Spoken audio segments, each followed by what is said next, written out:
अस्सलाम वालेकुम, welcome back students. I am Mohammad Asif Farid, your biology tutor. और आज हम पढ़ेंगे हमारा पार्ट 1 बायोलॉजी के अंदर सेकंड चैप्टर हमने शुरू किया है बायोलॉजिकल मॉलिक्यूल्स। और जो हमारा टॉपिक है आज का, इसको हम बोलते हैं स्ट्रक्चर ऑफ प्रोटीन। ये आपका लॉन्ग क्वेश्चन है और इसके अंदर हम सीखेंगे कि जो प्रोटीन होती है उसका स्ट्रक्चर किस तरह अरेंज होता है। तो आपने याद रखना है कि जब भी एक प्रोटीन हमारी बॉडी के अंदर बनती है, चाहे वो हार्मोन्स वाली प्रोटीन हो, बल्कि लेक्चर था पिछला आपका प्रोटीन की इंपॉर्टेंस, तो मैंने आपको वहां पर सिखाया था कि जो प्रोटीन होती है वो उसकी बहुत ज़्यादा टाइप्स हैं, जैसे एंजाइम है, जैसे हार्मोन्स हैं और जैसे एंटीबॉडीज हैं। तो जब कोई भी प्रोटीन बनती है ना, तो उसके 4 लेवल्स होते हैं। वो प्रोटीन जो है पहले इस लेवल से गुजरेगी, फिर वो इस स्ट्रक्चर से गुजरेगी, फिर वो इससे गुजरेगी और फिर इससे गुजरेगी। तो ये डिफरेंट प्रोटीन के स्ट्रक्चर जो है वो मिलेंगे आपको। तो सबसे पहले हम आज जो है हमारा लॉन्ग क्वेश्चन है right a note on primary structure, हम ये पढ़ेंगे। तो शुरू करते हैं टॉपिक। तो यहां आपको दिख रहा है मैंने लिखा है प्राइमरी स्ट्रक्चर ऑफ प्रोटीन। तो आपने याद रखना है कि जो प्राइमरी स्ट्रक्चर होता है उसका मतलब है कि जो प्रोटीन के अंदर अमाइनो एसिड्स हैं वो लीनियर अरेंजमेंट में होते हैं। तो प्राइमरी स्ट्रक्चर के अंदर क्या होगा, याद रखिएगा, प्राइमरी स्ट्रक्चर के अंदर जो है लीनियर अरेंजमेंट होती है ऑफ अमाइनो एसिड्स। ठीक है, ये पॉइंट। तो सबसे पहला जो हमारा पॉइंट है, जो हमारा लॉन्ग क्वेश्चन है, वो हमारे पास है प्राइमरी स्ट्रक्चर के बारे में। तो आप याद रखिएगा, कोई भी प्रोटीन जो हमारी बॉडी के अंदर बनती है, सबसे पहले वो लीनियर अरेंजमेंट उसकी जो है वो होती है। तो मैंने यहां लिखा है कि in primary structure it comprises number and sequence of amino acid. तो आपने याद रखना है कि जो प्राइमरी स्ट्रक्चर होता है उसके अंदर 2 बातों का ख्याल रखते हैं। एक होता है नंबर ऑफ अमाइनो एसिड, दूसरा होता है सीक्वेंस ऑफ अमाइनो एसिड। ठीक है जी, अभी एग्जांपल भी लेंगे इसकी हम लोग। तो आपने याद रखना है कि जब भी हम बात करते हैं किसी भी प्रोटीन के प्राइमरी स्ट्रक्चर की, तो उसके अंदर नंबर पूरा करना होता है आपने। तो प्राइमरी स्ट्रक्चर में आपने उस प्रोटीन का नंबर भी पूरा कर देना है अमाइनो एसिड का, और उसका सीक्वेंस भी देखना है। तो हमारे पास जो साइंटिस्ट है, तो सवाल पैदा होता है कि कौन सा साइंटिस्ट है जिसने आपको बताया है नंबर के बारे में, सीक्वेंस के बारे में। ये एफ सेंगर है। तो that was the first scientist जिसने आपको बताया था कि प्रोटीन के अंदर जो है वो आपको नंबर का भी ख्याल करना पड़ता है और आपको अमीनो एसिड के सीक्वेंस का भी ख्याल करना पड़ता है। वो एफ सेंगर है। फिर उसने 10 इयर्स 10 साल काम किया और फिर उसने आपको बताया ही कंक्लूडेड, उसने 10 साल काम करने के बाद आपको बताया कि जो इंसुलिन होती है ना, आप जानते हैं कि जो हमारी बॉडी के अंदर इंसुलिन होती है उसका काम होता है ग्लूकोज के लेवल को कम करना। ये पहले से हम लोग जानते हैं कि जो इंसुलिन होता है, हार्मोन है, ये हमारी बॉडी के अंदर जो है वो ग्लूकोज के लेवल को कम करता है। तो आपने याद रखना है कि जो इंसुलिन है ना, उसके अंदर 51 अमीनो एसिड होते हैं। मैंने यहाँ पे लिखा है कि इंसुलिन के अंदर 51 अमीनो एसिड होते हैं। और जब हमने ये बात कह दी कि इसके अंदर जो है 51 अमीनो एसिड होते हैं, तो हमने क्या बात पूरी कर ली है, नंबर वाली। अब हम क्या बात करेंगे, अब हम बात करेंगे कि वो जो 51 अमीनो एसिड हैं, क्या वो एक बहुत लंबी एक ही चेन में अरेंज हैं या कि डिफरेंट चेन्स में अरेंज हैं। तो आपने याद रखना है कि जो इंसुलिन है वो 2 चेन्स में अरेंज होगी। ठीक है, तो एक चेन के अंदर जो है आपको मिल रहे हैं 30 अमीनो एसिड, फिर आपको दूसरे चेन के अंदर मिलेंगे 21 अमीनो एसिड। तो हमने क्या सीखा, अभी हमने बात की कि जो आपके पास सबसे पहला साइंटिस्ट है जिसने काम किया है प्रोटीन के नंबर के बारे में, फिर प्रोटीन के अंदर जो सीक्वेंस ऑफ अमीनो एसिड है, it is determined by the F Sengar. उसने 10 ईयर जो है वो बड़ा हार्ड वर्क करके आपको ये बताया कि जो इंसुलिन है उसके अंदर 51 अमीनो एसिड हैं और वो एक लंबी चेन में अरेंज नहीं है, बल्कि वो 2 चेन्स में अरेंज हैं। एक को हम बोलते हैं, एक के अंदर आपके पास 30 अमीनो एसिड हैं, एक के अंदर जो है 21 अमीनो एसिड हैं। जब दोनों को मिलाएंगे, दोनों मिल जाएंगी चेनें, तो उससे बन जाएगी इंसुलिन। और आपने याद रखना है कि जो इंसुलिन की 2 चेनें होती हैं उनके दरमियान जो है ना, जो बॉन्ड का नाम है डाइसल्फाइड ब्रिज। तो आपने याद रखना है कि जो इंसुलिन की 2 चेनें हैं उनके दरमियान डाइसल्फाइड ब्रिज होता है। जैसे फॉर एग्जांपल आपके पास एक चेन है, दूसरी चेन है, तो इनके दरमियान जो है वो दोनों के पास जो है वो सल्फर है, तो इससे क्या बन जाएगा, डाइसल्फाइड ब्रिज बन जाएगा। अब एग्जांपल हम और लेंगे। तो इंसुलिन की जब हमने बात की है तो हमने असल में इस पॉइंट को कवर किया है कि नंबर और सीक्वेंस जो है हमें उसको देखना पड़ता है। तो जो हमारा नेक्स्ट पॉइंट है वो हमारे पास है हीमोग्लोबिन। तो जो दूसरी प्रोटीन हमारे पास बड़ी इंपॉर्टेंट प्रोटीन है वो हमारे पास है हीमोग्लोबिन। आप जानते हैं कि जो हीमोग्लोबिन है वो हमारे ब्लड के अंदर मिलती है और इसका काम है ऑक्सीजन को ट्रांसपोर्ट करना पूरी बॉडी में से। तो जब हमारा ब्लड जो है वो जाएगा लंग्स के अंदर, लंग्स में से वो ऑक्सीजन पिक करेगा और वो जो ऑक्सीजन है वो हमारे ब्लड के अंदर हीमोग्लोबिन से कंबाइन करेगी और जो हीमोग्लोबिन है पूरी बॉडी के अंदर उसको ट्रांसपोर्ट करेगा।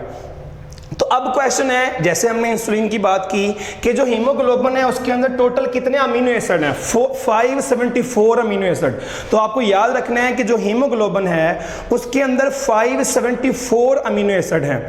अब जो दूसरा पॉइंट हमारे पास है वो वही जैसे हमने पहले बात की कि ये जो 574 अमीनो एसिड हैं क्या ये एक लंबी एक ही चेन में अरेंज हैं या कि डिफरेंट चेन्स में अरेंज हैं, यानी कि सीक्वेंस की बात हम कर रहे हैं। तो पहले हमने बात की है कि हीमोग्लोबिन में 574 अमीनो एसिड हैं, तो ये हो गया नंबर ऑफ अमीनो एसिड।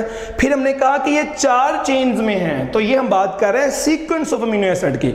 तो अब याद रखिएगा कि अगर हम कंपैरिजन करें तो आपको आइडिया हो रहा है कि जो इंसुलिन है उसके 51 अमीनो एसिड जो हैं वो 2 चेन्स में रेंज हैं और जो हीमोग्लोबिन है उसके 574 जो अमीनो एसिड हैं वो 4 चेन्स में अरेंज हैं। अब वो चेन्स के नाम रखे हैं हमने, 2 अल्फा चेन्स दिख रहे हैं आपको, 2 alpha chains and 2 beta chains. तो जो अल्फा चेन है आपने याद रखना है हर अल्फा के अंदर 141 अमीनो एसिड्स हैं। Each alpha contains 141 amino acid and each beta contain 146 amino acid. तो आपने याद रखना है हीमोग्लोबिन में 2 अल्फा चेन्स हैं और 2 बीटा चेन्स हैं और मैं दोनों की इकट्ठे बात नहीं कर रहा हूं, हर अल्फा में 141 है। तो एक अल्फा में 141, दूसरे अल्फा में 141, पहली बीटा में 141, दूसरे बीटा में 146 इन ईच बीटा चेन। तो जब आप दोनों चारों चेन्स को जब आप समअप कर लेंगे अमीनो एसिड को तो ये बन जाएंगे 574 अमीनो एसिड। तो काम आपको मैंने बता दिया। देखिए हमने क्या सीखा है, हम बात कर रहे थे प्राइमरी स्ट्रक्चर ऑफ प्रोटीन, तो हमने सीखा कि हमें इसके अंदर जो है वो नंबर और सीक्वेंस दोनों को पूरा करना चाहिए। फिर हमने देखा कि साइंटिस्ट ने वर्क किया, फिर हमने 2 एग्जांपल ली हैं to understand the primary structure of proteins. अब हम जाएंगे हमारे थर्ड पार्ट पे। तो हमारा जो नेक्स्ट पॉइंट है वो हमारे पास है कि हमारी बॉडी के अंदर टोटल कितनी प्रोटीन्स हैं। तो आपने याद रखना है कि हमारी बॉडी के अंदर जो है वो 10,000 प्रोटीन है। तो ऑलमोस्ट मोर देन 10,000 प्रोटीन हमारी बॉडी के अंदर हैं। और आप सब जानते हैं पहले से कि जो प्रोटीन होती है उनके अंदर आपको मिलेंगे अमाइनो एसिड्स। तो अब क्वेश्चन एक ज़हन में आना चाहिए कि वो जो प्रोटीन के अंदर अमाइनो एसिड का सीक्वेंस है क्या वो स्पेसिफिक है कि स्पेसिफिक नहीं है। आपने याद रखना है कि हमारी बॉडी में जो 10,000 प्रोटीन है हर प्रोटीन के अंदर जो अमीनो एसिड हैं उनका सीक्वेंस स्पेसिफिक होता है, बड़ा ही खास होता है। तो क्वेश्चन ज़हन में आना चाहिए कि सर ये जो सीक्वेंस ऑफ अमाइनो एसिड है इसको तय कौन करेगा। तो याद रखने आपने the sequence of amino acid is determined by the nucleotides of DNA. ठीक है, आपने एक चीज सुन रखी होगी मैट्रिक के अंदर कि डीएनए से बनता है आरएनए और वो जो आरएनए है उससे बनेगा प्रोटीन। इसका मतलब है, तो आपके ज़हन पहले से चीज है कि जो हमारे पास डीएनए है, डीएनए से बनेगा आरएनए और ये जो आरएनए है इससे बनेगा प्रोटीन। तो ये जो प्रोटीन है इसका मास्टरमाइंड कौन है, फिर इसका मास्टरमाइंड है डीएनए। तो हम क्या बात कर रहे हैं, हम बात कर रहे हैं कि हमारे पास टोटल जो है वो 10,000 प्रोटीन है। हर प्रोटीन जो है उसका मास्टरमाइंड कौन है, उसका मास्टरमाइंड है डीएनए। तो प्रोटीन के अंदर जो अमीनो एसिड की तरतीब होगी, जो अमीनो एसिड का सीक्वेंस होगा उसे कौन डिटरमिन करेगा, उसे डिटरमिन करेगा न्यूक्लियोटाइड्स ऑफ डीएनए। तो आपको दिख रहा है यहां पर, तो sequence of amino acids is determined by the nucleotides of the DNA. ये हमें आइडिया हो गया।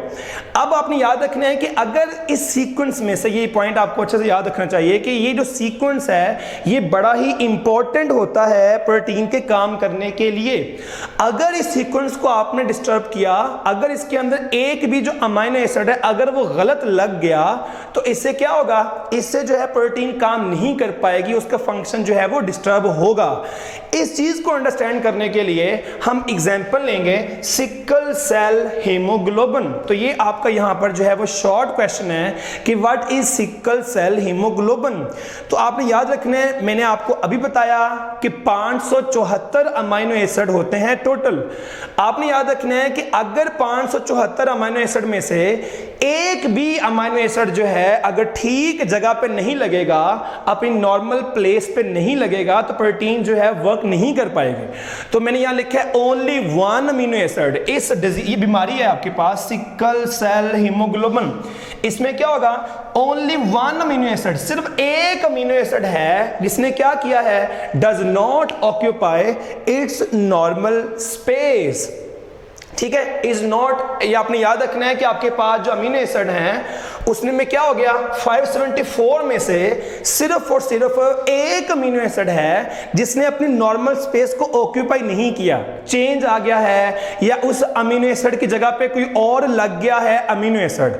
तो अगर ऐसा हो जाएगा तो क्या होगा, तो हीमोग्लोबिन जो है वो काम नहीं करेगी, उसके अंदर जो है वो इनफ ऑक्सीजन जो है वो कैरी नहीं करेगी। ठीक है, तो वो जो हीमोग्लोबिन है it fails to carry the enough oxygen. ठीक है, ये हमने क्या बात की, रिपीट करते हैं। तो हमने सीखा है कि हमारी बॉडी के अंदर जो प्रोटीन्स हैं वो ऑलमोस्ट 10,000 हैं। फिर हमने क्या बात की कि वो जो 10,000 प्रोटीन है उनके अंदर जो सीक्वेंस ऑफ अमीनो एसिड है वो बड़ा खास होता है, वो बड़ा स्पेसिफिक होता है।